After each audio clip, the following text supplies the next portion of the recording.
Thank you for joining us for the Las Cruces Mayoral Forum. I'm Fred Martino, and joining me for our forum is Steve Rameriz from the Las Cruces Sun News, and from the Las Cruces Bulletin, Todd Dickson. The ground rules for our forum are simple. The candidates have 90 seconds to answer each question, and the 90 seconds may only be used to answer the question at hand. Candidates should not mention their opponents nor their opponents' positions at any time. There are no rebuttals because this is a forum, not a debate, and it's designed to field as many questions as possible. The candidates are in the left to right order of their top to bottom ballot position. And joining us is Mayor Ken Miyagishima, Michael Huerta, and City Councilor Dolores Connor. Thank you all for being with us for this important event.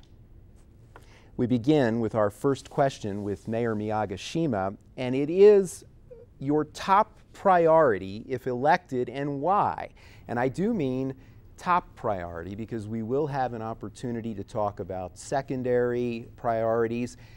The top priority can be in one category, like economic development, encompassing a variety of different things, but it should be number one, the top priority. Mayor. Okay, thank you, Fred. Well, good day to our viewers, and my top priority is public safety. Specifically, what I'd like to see first and foremost is our 911 center, coupled with our police and fire command station on the East Mesa. Okay, thank you very much. Mr. Huerta. Well, my top priority is by far putting people back to work. What we know in Las Cruces over the past 4 years is the number of children who are under poverty has increased to where now 35% of our kids live in poverty. 1 out of every 5 Las Crucens live in poverty. Real unemployment levels are somewhere near 15% of those who are unemployed, underemployed, or have quit looking. The number one thing we need to do in Las Cruces is work with every tool we can to put people back to work. Why is that important? Because every family deserves the dignity and respect at the end of the day to feed their family, to give their family a home and shelter. And when we talk about public safety, we need to understand the biggest indicator in whether or not someone commits a crime is whether or not they have the funds and the money to feed their own families. So my number one priority over the next 4 years will be putting people back to work. Thank you. Councilor Connor. Thank you, and thank you for having us here today. Public safety can be defined in a bunch of ways, and I think that it's important to realize that public safety is at the top of the list. It is the foundation to a community. It is the base of a pyramid of what makes things work. And over the last 4 years and the 8 years that I've served on this city council, I have been public safety at the top of the line ever since 2003. What we have seen change in the last 4 years is that public safety has not created a safe Las Cruces. And let me explain why. I'm chair of the 911 board, which is called MRVDA, and as chair of the board 2 years ago, we finally started a needs assessment to look at what 911 center for Las Cruces should look like. That's the first point of contact for citizens. And that 911 center sits in a property that's not Homeland Security safe. It's in a property that is not efficient enough for the citizens of Las Cruces, and we need to move that center into another location. Over these last 2 years, I've worked with my board and the citizens to move that forward, and I think that's what we need to consider first. And with that, I just received 2 weeks ago the endorsement of the Union 2362 of the Las Cruces firefighters. Thank you. Yes, to my esteemed panel here, I thank you for inviting me as well. This question is directed to all of you. First to Mr. Huerta. What are the, and it's a natural follow-up to what was previously asked, what are the other major initiatives that you will include in your platforms? What is the basis for these priorities, and why do you feel they are important? Yeah, well, we have to talk, when we talk about economic development and we talk about public safety, we have to ask this question. In Las Cruces, because that's what we're talking about, why do people commit crimes? Ask yourself that question, and I think you'll agree. People commit crimes because they don't have the money to feed their families, because they've lost their jobs, because they can't find jobs. And so if we want to talk about preventing crime and keeping people safe in Las Cruces, we have to talk about economic development. And when we talk about economic development and bringing jobs to Las Cruces, we have to talk about education. Many of you may be surprised to learn that in public schools in America, if you have a student in a public school, they only spend around 20% of their waking hours in a classroom. What does that mean? When you factor in weekends and holidays and the summer, only 20% of the time that our students are awake, they're in a school. Well, what we need to do at the city level is work and partner with Doña Ana Community College, with New Mexico State University, and with all of our public schools across Las Cruces to, one, expand the learning day, but two, expand the day in fun, innovative ways. And I'll share a personal story. When I graduated high school, when 50% of my classmates did not graduate, I didn't graduate because I was smarter than them, more driven than them, more successful than them. I graduated because I had a hook. I knew if I didn't do well in class, I might not be able to go on the marching band trip. We're taking away those hooks from our students every single day. The city can work to bring those hooks back, to keep our kids in school, and to bring jobs to Las Cruces. Thank you, Mr. Huerta. To Dolores Connor, the question posed to you again. Would you please repeat the question? Absolutely, no problem. Thank you.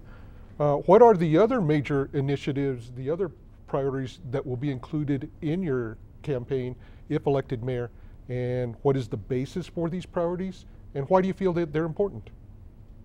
Thank you. The other priorities that are critical to our community and in me being the mayor of Las Cruces have to do with jobs, but not the government creating the jobs, but the government creating the pathway and removing the red tape that it takes to get business into business. We want to put people into jobs. When that business owner goes to the bank and borrows the money, the clock starts ticking for them right away. Interest starts being collected right away.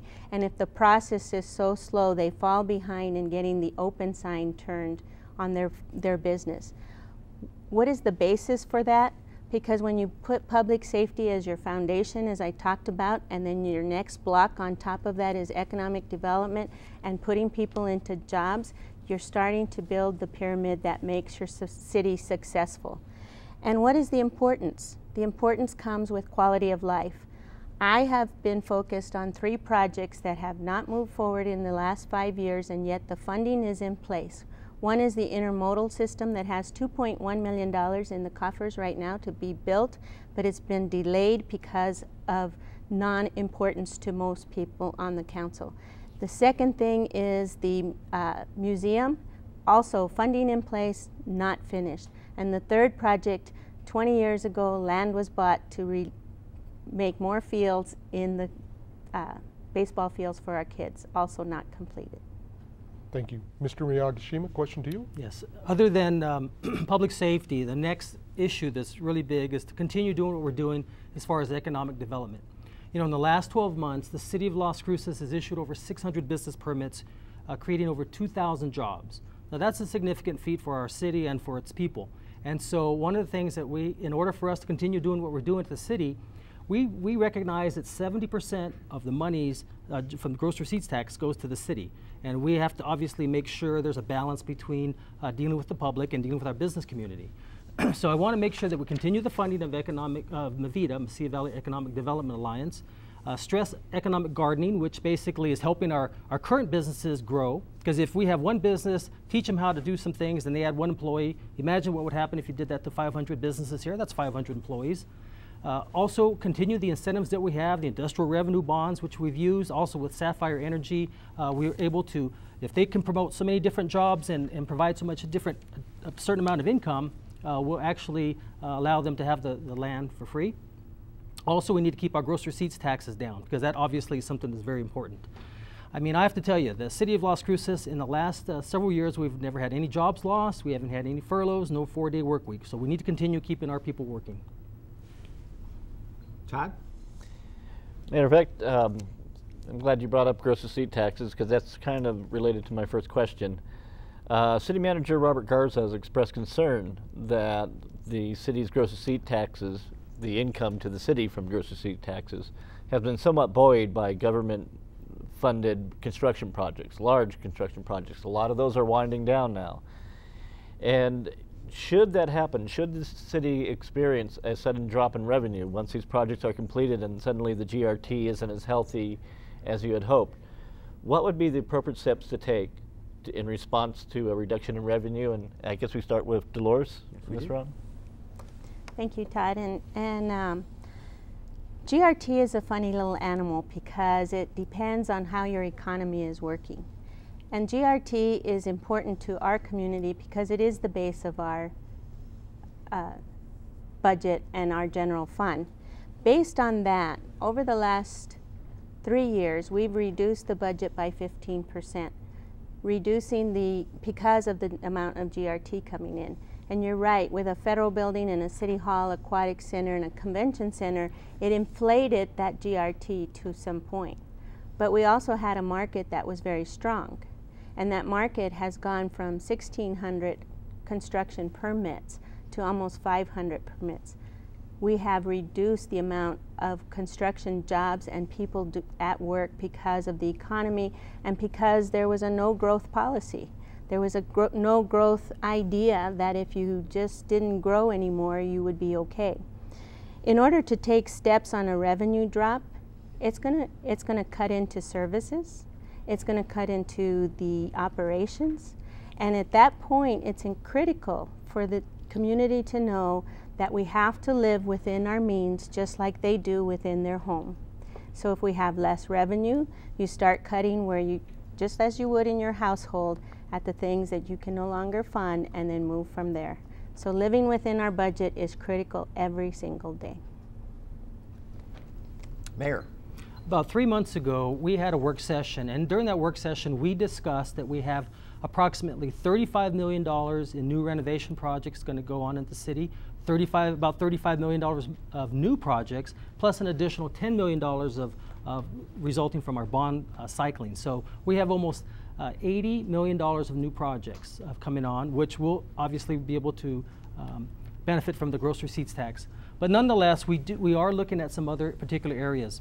A couple things that I've had some discussion with our city manager about is one in the area of flex pay.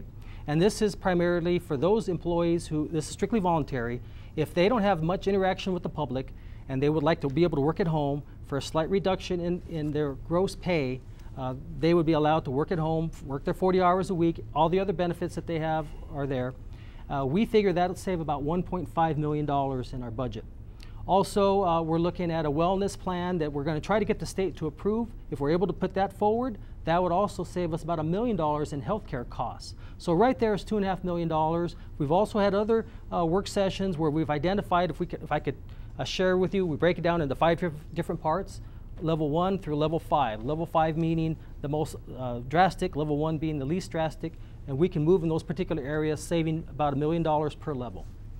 Okay, Mr. Huerta. Well, I think you're right in your observation and with the question. Las Cruces is not exempt from the recession, the national recession, and in some ways we've fared far worse in Las Cruces and Doña Ana County than we have anywhere else in the country. 4 years ago, our city budget was $417 million.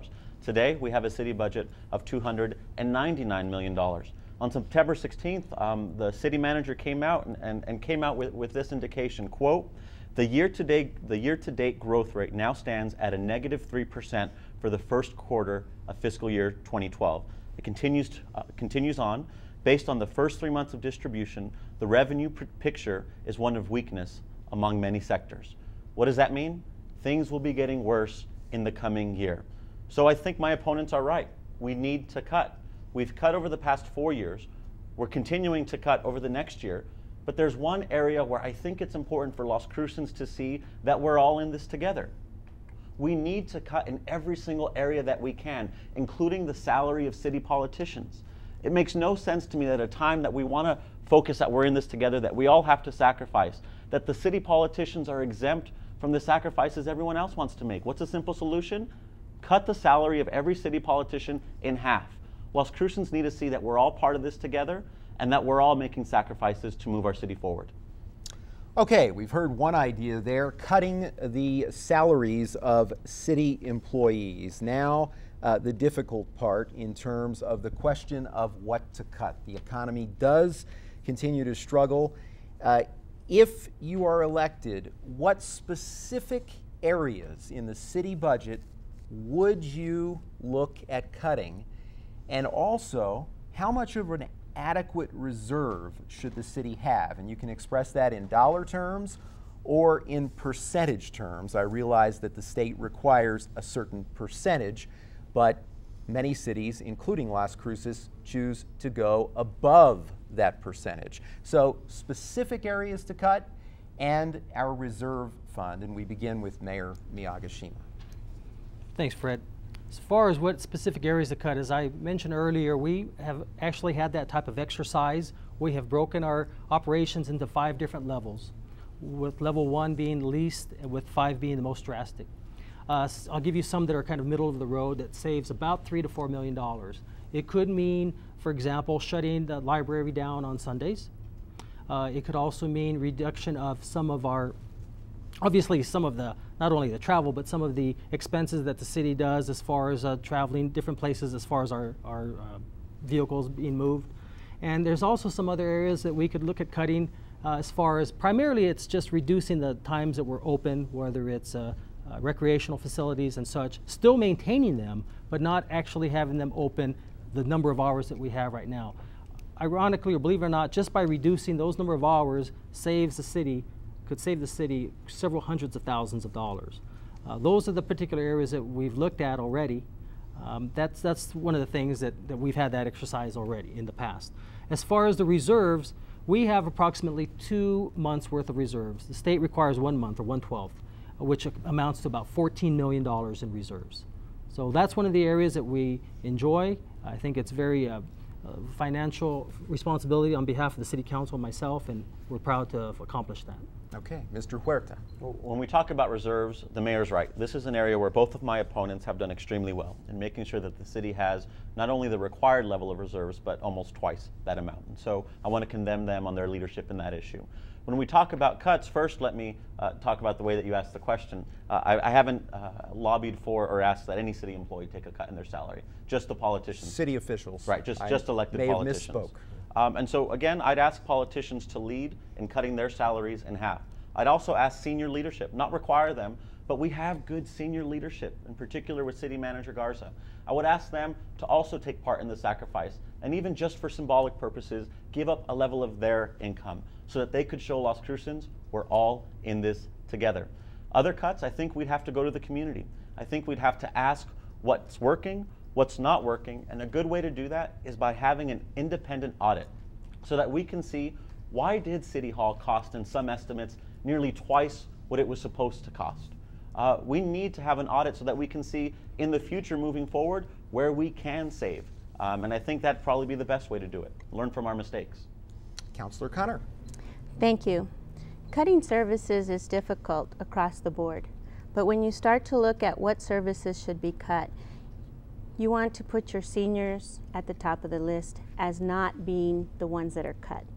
They need to be focused on, because we have seniors that are unable to get out of their home, unable to meet their daily needs. So if I took priorities, seniors and children would be left as the dire need. As far as it goes, there could be, we just made a reduction of 240 vehicles in our fleet. There is a lot more to cut in that area. There are way too many city vehicles and too many city services, too many city employees who use those to and from home. Keeping the automobiles that the police officers use still in the hands of the police officers. Then we could, we've already had some reduction in the library services that were just mentioned, and those hours have been reassigned to reduce 15 hours of open time already. And then we need to look at that within our museum systems, within our programs, and how we take care of those children's programs without cutting them. And the biggest thing to do is to look at employees that have reached their retirement age, and something that NMSU did, which was an early retirement option. And then you replace those with employees that are not at the same level.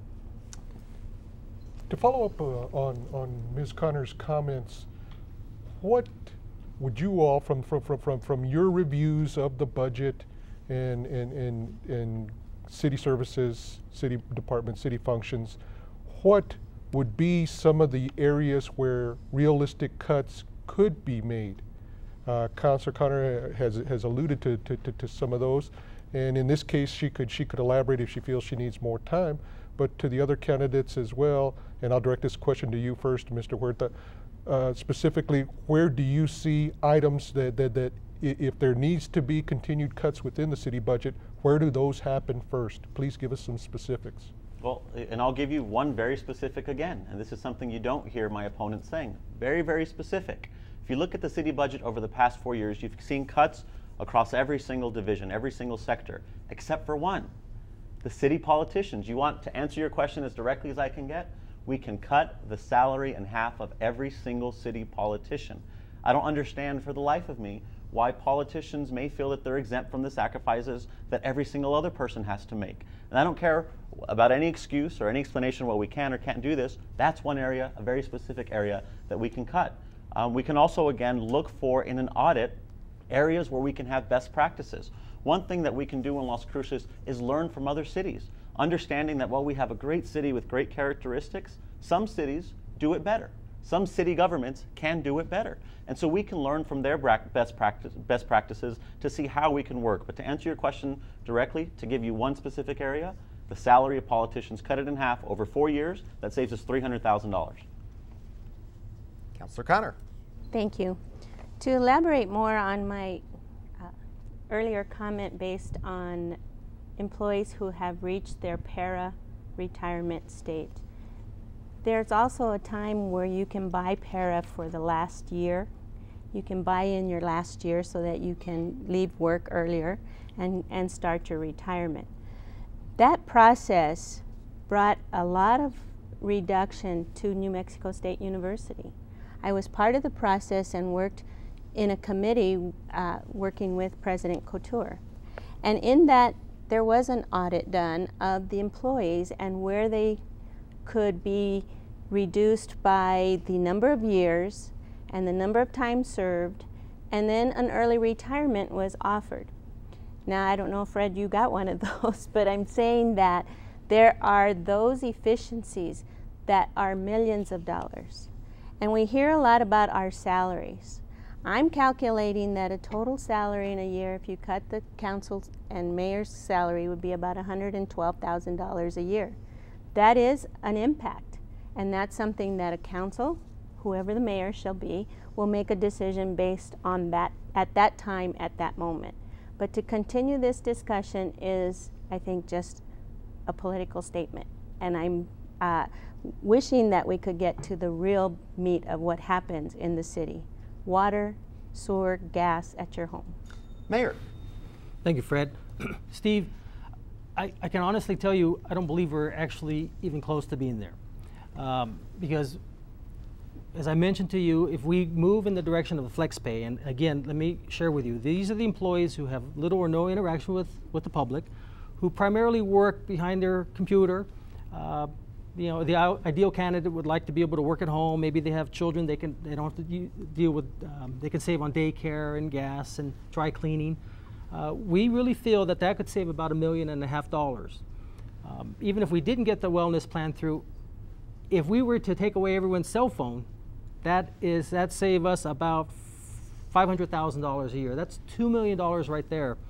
I have to say, our budget director, Mr. Dick Gebhardt, has historically hit his numbers year after year after year. It's not unusual for us to be off one particular month, which I believe was said incorrectly as saying it was a quarter. It was 1 month that we're down, but we will be there. Our numbers are we consider a small, modest 2% growth over last year. I'm confident we'll make it. So I'd rather not put out any cuts. My first priority is make sure we have public safety.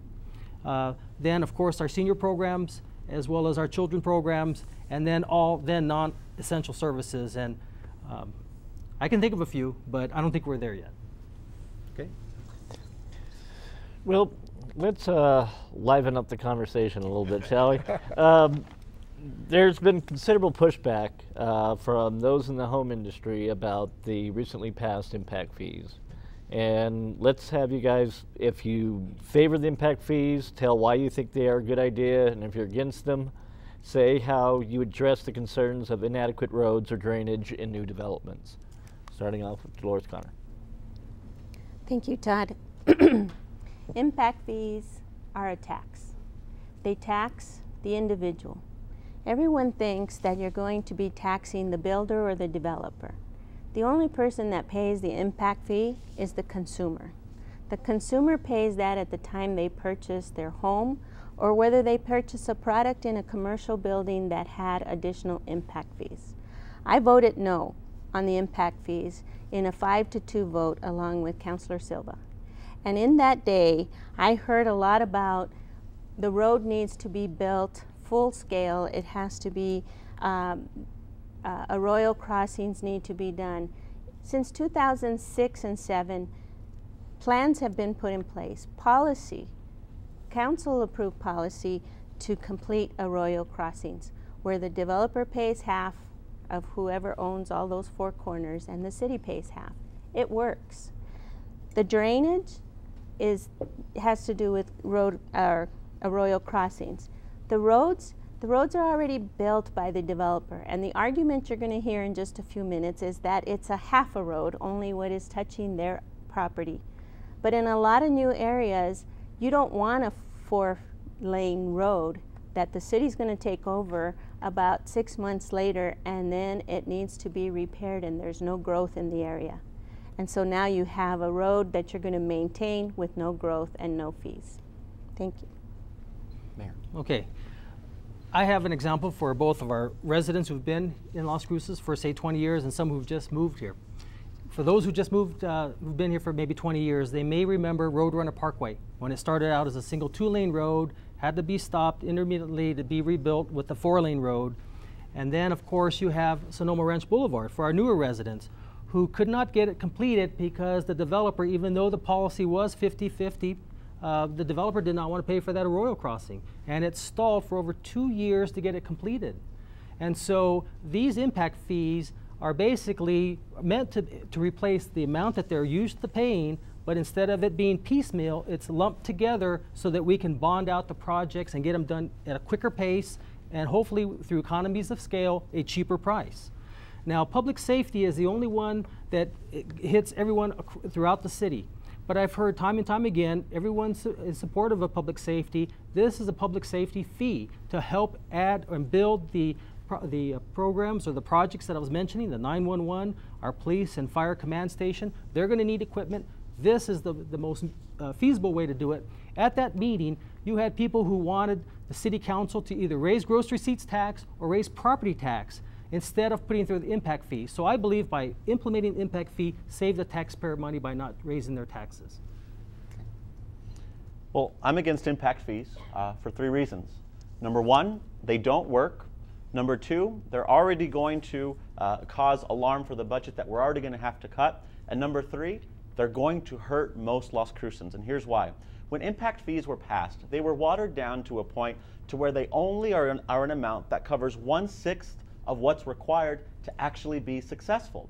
By state law, anytime that we apply, the City of Las Cruces applies impact fees towards a project, that project 1 must be completed, but 2, any revenues that aren't covered by impact fees must be borne by the City of Las Cruces. In the best estimates, impact fees are only going to cover 16% of new projects. Where's the rest of the money going to come? From our city budget, from money that would otherwise be used for families already living inside the City of Las Cruces. So in a time where we're already looking and finding places in the city budget to cut and to hold back, impact fees are going to put a further strain on that. But most importantly, the families in Las Cruces who've not seen your neighborhoods get better over the past 4 years, who haven't seen roads get better in the past 4 years, who haven't seen infrastructure get better in the past 4 years, guess what? Over the next 4, because of impact fees, it's going to get worse. And here's my question. If they're so good, if they're what Las Cruces needs, why did we delay them almost 2 years? Why not put them in place right now? We'll continue with another question on development. Las Cruces continues to grow, and of course that means more pressure to approve new developments. The city zoning code calls for buffers between different types of developments, such as residential and commercial. However, these buffers are often minimal at best. How do you see this issue, and how would you deal with it if you're elected? Mayor, we'll begin with you. Well, that's a good question, Fred. One of the things that obviously you want to have a buffer. A lot of times you see in developments, you see multifamily, which are typically apartment complexes, and then you see residential. And I think one of the things that you want to see a buffer is you want to be able to go from that multifamily or these large apartment complexes to a little bit smaller type multifamily, perhaps maybe several duplexes or triplexes, but aren't two-story, and then you go down to the actual single-family residences. I believe that's a proper way to do it, because you recognize that the people who have their single-family homes, that's their largest investment typically, and so by having that type of a transition from super multifamily to a little bit less density to obviously the single-family is the way to go. I think also a lot of times people think of buffers as far as trees and fences and things of this nature. Those can obviously be utilized as well. But I believe that residents enjoy seeing that type of a step down of types of development so that it protects their home and allows them that opportunity to enjoy the benefits of a single family residence neighborhood. Okay, Mr. Huerta. Well, I guess first I'd come at it not assuming that I know what residents believe, but instead asking residents what they believe. And for me, that means listening to neighborhoods above listening to politicians. What we have in Las Cruces, the amazing opportunity that we have with our city councilors, because we have them elected so closely to their neighborhoods, is we have good city councilors who listen to the neighbors, listen to their concerns, listen to their needs and desires.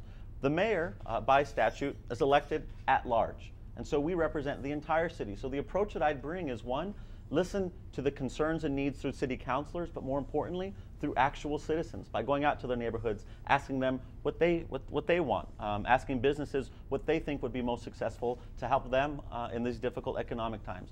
So in talking about approach and talking about perspective, that's how I'd come at it. Councilor Connor. Thank you. Development is pretty tricky because there are 8 levels of planning before you get to a final product. When an annexation, for example, takes place, the annexation has a preliminary plat. It shows what the project may look like. It's not the final project, but it gives estimations of how many single families, how many multifamilies. And in that preliminary plat, you annex and then you have a preliminary plat. There will be in front of council 6 more times before that developer or that builder finishes that project. It's just a starting clean slate. So when we look at buffer areas, it's when we get to the final plat analysis that we have to look at on that voting day as to what the neighborhood adjacent to it is and what the neighborhood may look like into the future. But you can't predict and you can't vote based on what it might look like. You have to vote on what it currently looks like and what the process is to create those buffers. And so conditions can be put on the zoning that may be a 6-foot rock wall, or landscaping may be enhanced, or for example on Farney Road, that there would be 200 feet from the resident to the street so that the older neighborhood was not affected, something we did in my district. To follow up on that, my question pertains to zoning then. And it seems that there's a public perception being widely accepted these days that the council continually has to deal with variances and changes to zoning for particular areas that come before the council. Do you all feel, do you believe then that some type of review, maybe even perhaps an overhaul of the zoning codes need to be looked at and addressed to handle these multiple variances that seem to come before you on what seems to be a fairly regular basis? Mr. Huerta, as the candidate who hasn't been in elected office yet, I'll pose that to you as to how you would perceive that, how you would feel about that if you were mayor. Yeah, and thank you for the question. And you're right, because I'm not in the position, an elected position where I've served over the past decade or two on city council or in some elected capacity, I don't have the same perspective that my opponents have. But the perspective that I have is the same one that most Las Crucens have. And I'm glad that you brought that in as part of your question. What's really there versus the perception of what's really there. So much of what we have to work on at City Hall is the perception of what's being done. There's no question in my mind that we have great staff. There's no question in my mind that we have good people who want to serve in elected capacity. The biggest question, and what I would pose is probably the biggest challenge over the next 4 years, is how we refocus, how we re-strategize our communication practices with the city. So that number one, they understand what we do at City Hall. Number two, they understand why we do it, but most importantly, they feel like they're a part of the process. And so I think that for this question, we should rely on the experts, the staff at City Hall, to determine whether or not we need an overhaul, whether or not the actual practice needs to change. But our job as elected officials is to communicate those practices, to communicate what's really taking place, not only to citizens, but from citizens to City Hall. That's the approach I take. Councillor Connor. Thank you. I need to give you a little history of this because I think it defines where we go. 2001 is the latest zoning update. It took 4 years to get to 2001 with zoning updates, with great staff and lots of stakeholders and lots of people involved.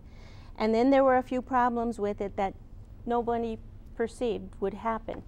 And so the actual 2001 zoning code was approved in 2005 after several modifications had been made. So based on that, in 2005, we had a large boom of construction from 2005 to 2007. Mr. Rameriz, over the last 2 years, variances for zone changes have been minimal, if non-existent, because there hasn't been that kind of movement. But let me tell you what kind of variances come up now. Someone wants to take a home that they bought or remodeled and convert it to an office space within a residential areas.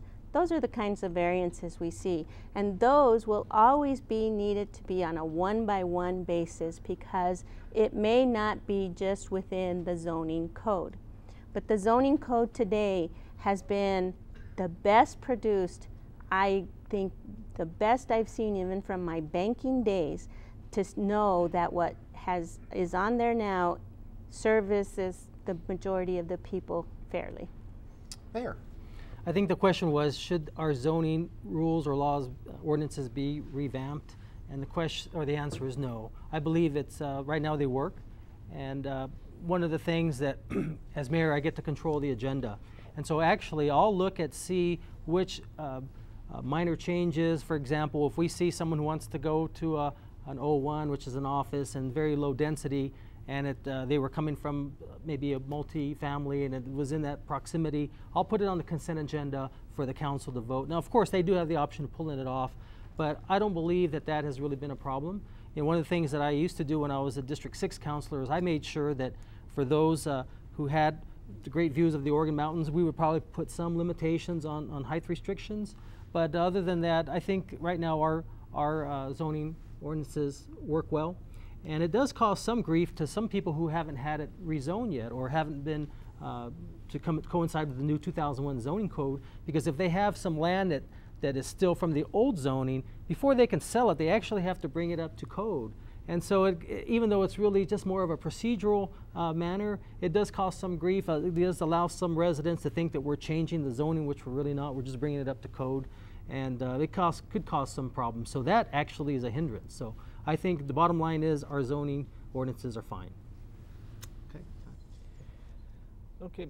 Recently, and even though it was an advisory vote, the city of Albuquerque voters called for their city to basically dismantle its red light traffic cameras.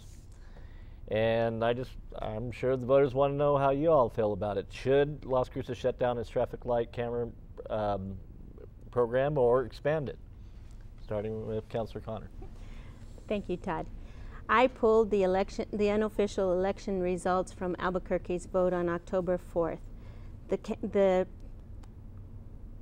question was whether red light traffic cameras should be removed, and it's a non-binding vote. It was just to feel out the community.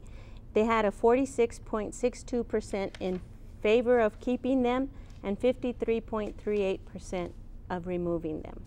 The city of Las Cruces has 3.5 red light cameras currently in place. I voted yes on the red light cameras under the movement that it was going to be a behavioral change. Over now 2.5 years with the red light cameras, we're not seeing that change.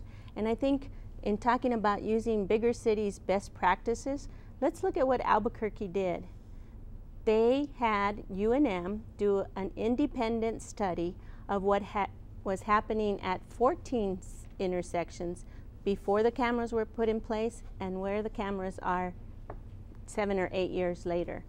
I asked for that to be done. Currently at the New Mexico State University, there's a department in Dean Carruthers that is reviewing that so that we have a statistical way of looking at this and not a perception that it increases or reduces or changes things without good data.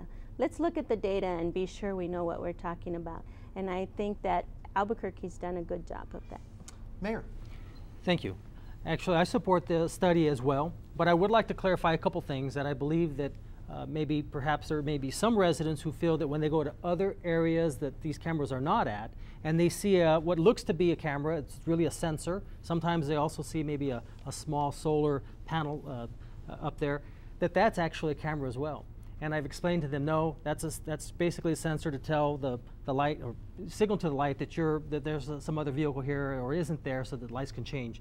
So I think that needs to be explained. Two, unlike Albuquerque, we allow Red Flex to run it, whereas Albuquerque runs the red light cameras themselves, and that's why they're finding themselves in a hole. They are losing money on it, whereas us, on the other hand, we allow Red Flex to operate it, and whatever is left over, I think we're probably projecting about $200,000, enough to buy a few police cars. But for the most part, the other thing is we also have counters, and we also have some the rumble strips that I don't believe the other cities do have. They just have the signage. So I think the city of Las Cruces is trying to change some behavior as far as running red lights, but also by having these other factors in there, the counter and the rumble strips, shows our residents that we're not trying to just be a money enhancer. It's really more to change a driving attitude and hopefully reduce the insurance costs in the future.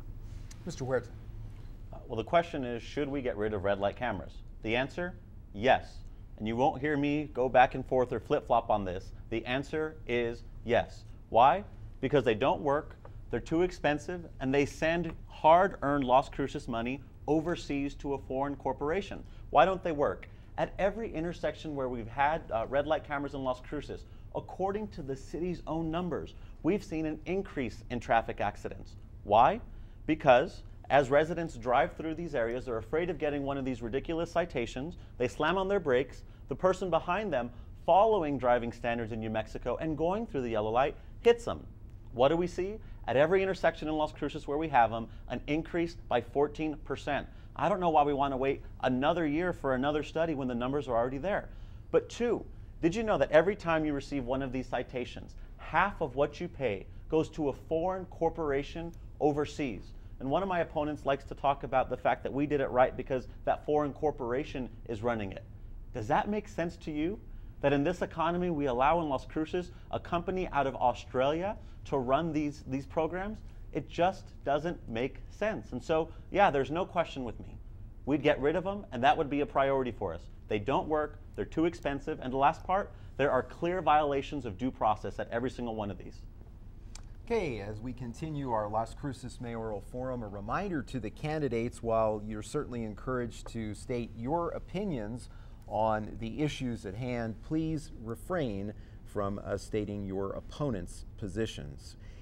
As you're all aware, at the end of this month, you'll all be required to file a report with the city clerk detailing the finances of your campaigns. Who is your single biggest campaign donor at this time? What is the amount? And how did that donation come about? We begin with the mayor. The single largest would be myself. I loaned myself $2,000. The next is my brother, think it's about $1,300, although he's probably going to get out of that, and I'm going to have to pay that too. So, and then several other $500, well, a few $500 contributions from friends in El Paso and here in Las Cruces. And then, for the most part, they're $200, $100, all the way down to $5 and $10. I don't accept more than $500 from non-relatives. That's right, my sister and brother-in-law gave $750. Okay, Mr. Huerta. My biggest contributor is myself, using my savings to help run this campaign. Also from my family members, from my father. But most of my contributions will be under $250. So far we've raised money in 25 out of 50 states, with most donations being $5, $10, $15, and $25. And so those are the type of donations that I receive, and we're going to be competitive when it comes to financing. Councilor Connor. Well, thank you. I restricted my campaign contributions in 2007 to $250 per individual. This year, running a mayor's campaign versus a council campaign is a lot bigger number. And so, yes, I'm my largest contributor to my campaign. My father will be next in line, and my brother. And so we all incorporate our families into these financial reports. On the 27th of October, you will see my largest contributor is a husband and wife out of Nambe, New Mexico, and I reported this to the Sun News last week, is Dr. Michael Johnson. And Dr. Michael Johnson, I met him as we worked on the search for the President Couture. And he's a big promoter of Las Cruces, and he has been a big supporter to New Mexico State University and has become my good friend. And he wanted to help me in this campaign, and I appreciate that. So I don't restrict campaign contributions as I did in 2007, because when I did, nobody said anything. And so when I don't, then now everybody has something to say about it. But you know what? At the end of the day, I don't own anything that I can pay back somebody with. I don't own apartments or commercial buildings. I don't have anything else in this community except my home.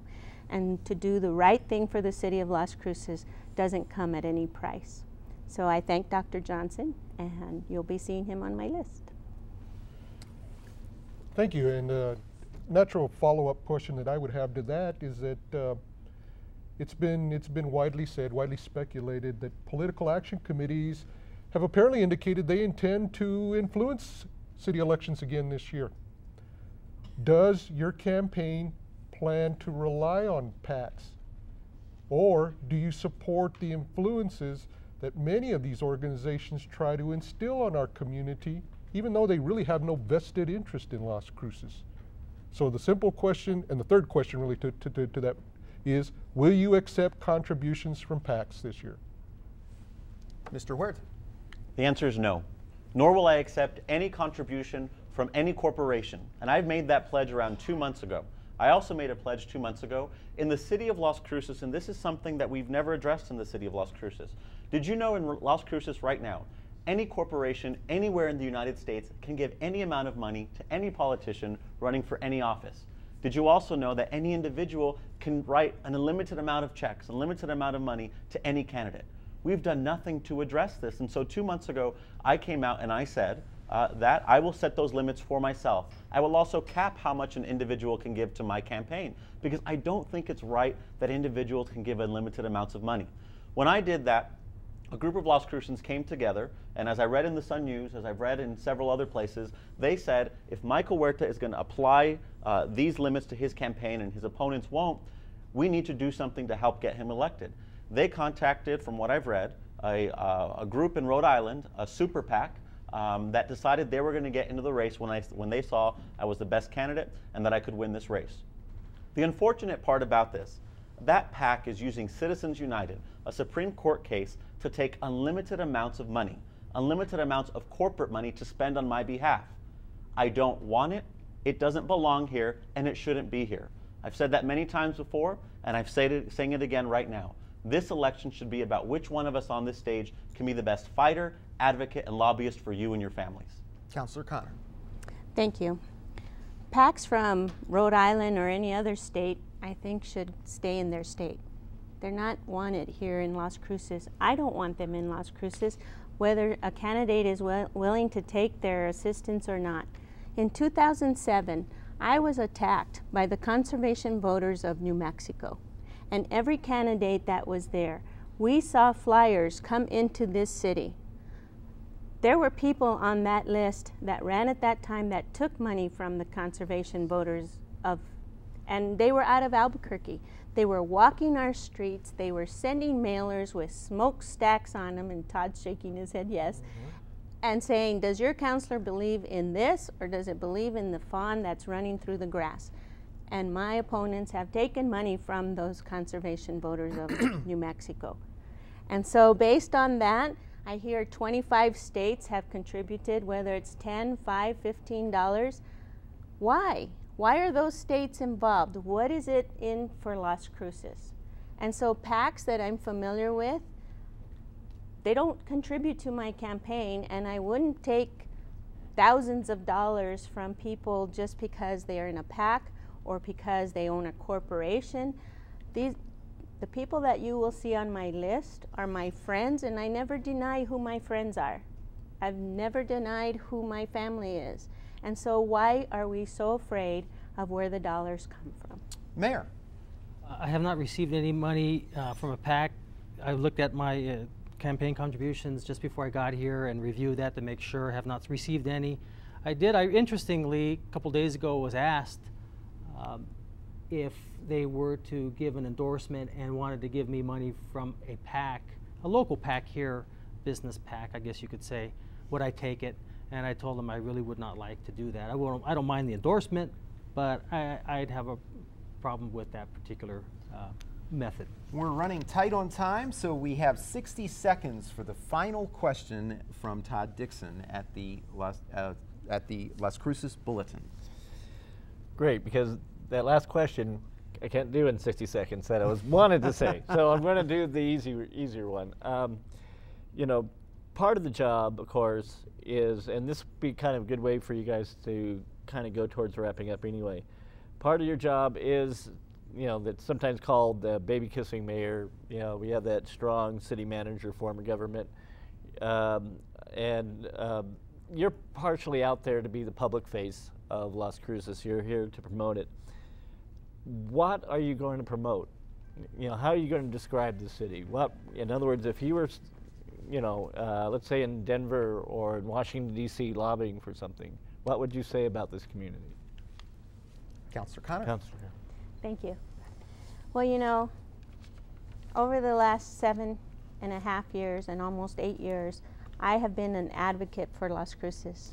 I have brought new jobs through Allstate Insurance, L&M Radiator, and many others that we've talked about here today through Mavita, and I've sat with many people who have considered Las Cruces as a place to be. I've also worked on the Regional Education Initiative that brought together the Bridge and the Early College High School. Imagine high school students with a high school diploma and a 2-year associate's degree in the STEM system. What an opportunity for our kids. I was on that team, and I helped bring that to Las Cruces as the first one at Arrowhead Research Center. The lobbyist, I've been the Municipal League president. I've lobbied for Las Cruces in Santa Fe, in Washington, and I've been a spokesperson for our community since the day I was born. Mayor. Well, we're off to a pretty good start because a few weeks ago, the White House recognized the City of Las Cruces and our business community as a champion of change. They recognize what we're doing here in our great city, and I have to tell you, it's something when you're sitting there at the White House and you have mayors from Los Angeles, from New York to Philadelphia, and you stand up and you say, my name's Ken Miyagishima, I'm mayor of Las Cruces, the nation's #1 city, and you hear these other mayors thinking, what? You know, and so one of the things that I do is I promote the city. We have a lot of great things here. We have low crime rate, we have a great climate, we have good schools, we have great people. I had a fellow the other day tell me, he said, Mayor, you know, I just moved here from Delaware 2 years ago. From Delaware 2 years ago. I have more friends that I've made in these 2 years than I had 25 years in Delaware. He says, you have a great city. These people are the best I've ever met. So keep it up. So thank you. Mr. Huerta. Well, thank you for the question, because the question really is, what's the job of mayor?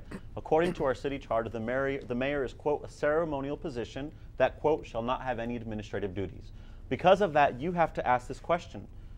Which one of us on this stage, because elections are about choices, can be the best advocate, lobbyist, and spokesperson on your behalf?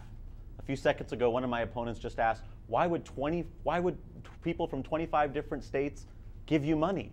And I understand why that's something that she might not understand. Because it's been a while that citizens in Las Cruces have seen a politician who cares more about the job than about giving themselves a pay increase, who cares more about working for hardworking Las Crucens than about promoting themselves, who cares more about moving our city forward than they do about moving their political career forward. That's why I'm in this race. That's why I want to be mayor. And that's why I will fight tooth and nail for you and your families.